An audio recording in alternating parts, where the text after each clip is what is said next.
So, salwingsolie.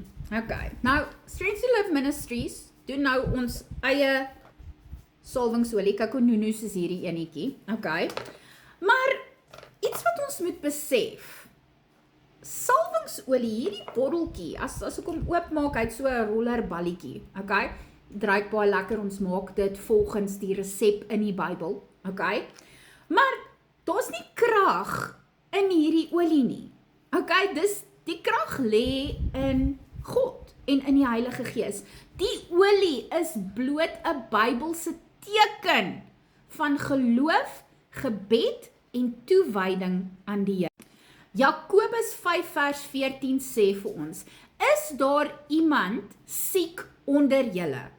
Laat hom die ouderlinge van die gemeente inroep en laat hulle oor hom bid, nadat hulle in die naam van die Here met olie gesalf het. So, as iemand siek is, dan moet jy iemand kry om vir jou te kom bid, en hierdie persoon moet gesalf word met olie. Nou, hier is 'n kombinasie van verskillende olies, ek is nou nie seker waar in die Bybel jy dit kan kry nie, maar die hele resep is daar.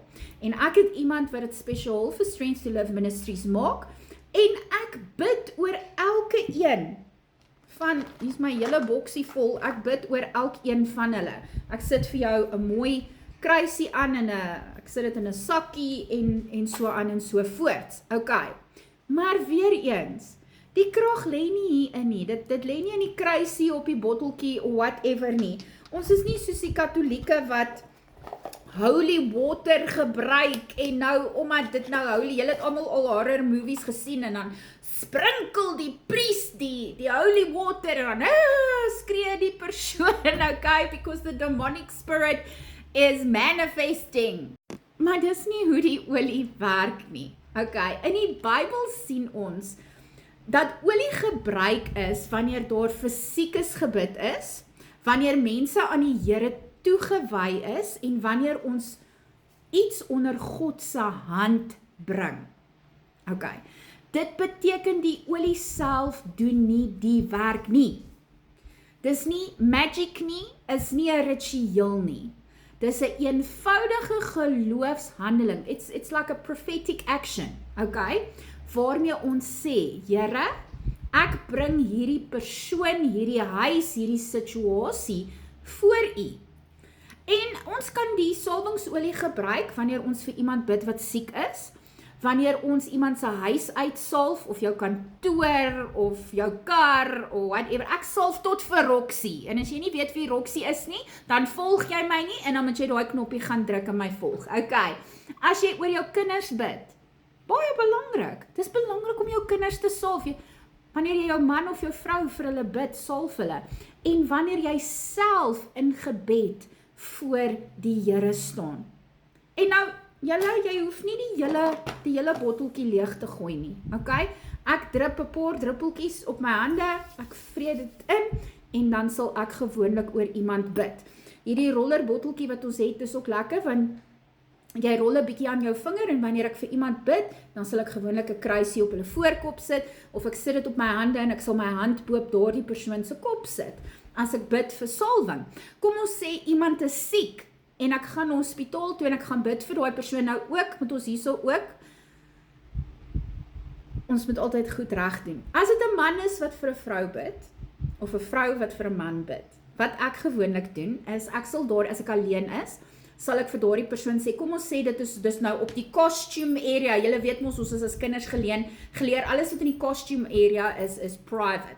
So kom ons sê, daar's nou 'n vrou, en sy het nou hier bo by haar maag, het sy 'n probleem, of hier by haar bors, of wat ook al, dan kan jy nie sommer net gaan in jou hand daar gaan sit nie, met salwingsolie nie. So wat ek doen is, ek sal salwingsolie opsit, ek sal vir daai persoon, ek sal vra, is jy gemaklik as ek dit doen? En as hulle is, ja, by all means, maar partykeer veral in sekere situasies sal ek vir daai persoon self sê, of as daar iemand wat saam met my gaan bedien, sit jou hand net daar, ek sit my hand boop hulle, en ons bid daaroor. Okay, so dit is wat ons doen, wanneer jy jou huis salf, ek het in my kursus leer ek jou hoe om 'n huis te salf in die geestelike oorlogvoering kursus. Jy gaan salwingsolie in die hoeke van jou huis sit. Okay, ek salf soos ek sê vir Roxy af. Ek salf myself af. Ek salf my kar. Ek salf my yskas, my koskaste.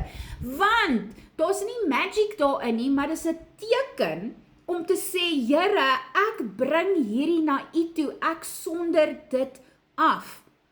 In die Bybelse tyd as hulle iemand anoint het hulle 'n hele horing vol olie oor daardie persoon uitgegooi. Vandag doen ons dit nie meer nie, die Heilige Gees doen dit. 1 druppeltjie is genoeg. Ons vertroue is nie in die olie nie. Ons vertroue is in die Here. En 1 Samuel 16 vers 13 wys hoe Dawid met olie gesalf is, maar dat dit wat God se Gees wat die werklike werk gedoen het. Die olie herinner ons eenvoudig. Here, hierdie behoort aan U. Here, werk deur U Gees en Here, laat U vrede en teenwoordigheid hier wees. Die olie is dus net 'n Bybelse teken. Okay, is net 'n teken, maar dit is God wat aanraak, genees en werk. So ja, as jy jou botteltjies olie wil hê, ek gaan hier agter vir julle die pryse sit en ek stuur dit vir jou via Pudo. Vir my is dit net Bybels. Dis iets wat die Bybel vir ons sê ons moet doen. Wanneer ek vir mense gaan bid, selfs as ek counseling, ek doen one-on-one counseling met mense, sal ek olie aan my hande smeer en ek sal my hande uitsteek na hulle toe en ek sal oor hulle bid, want die Gees sê daar's nie afstand. Die woord sê daar's nie afstand in die Gees nie. So ja, as jy enige vrae het of jy wil meer weet hoe die olie werk of hoe om jou huis te salf of al daai goedjies, ons het 'n paar kursusse wat jy kan doen. Ook voel gerus vry. Ek gaan my WhatsApp nommer hier onder sit. Jy kan my DM en ek sal vir jou inligting gee. En as jy gebed nodig het, asseblief voel vry. Stuur gerus 'n boodskap. Geseënde dag. Shalom.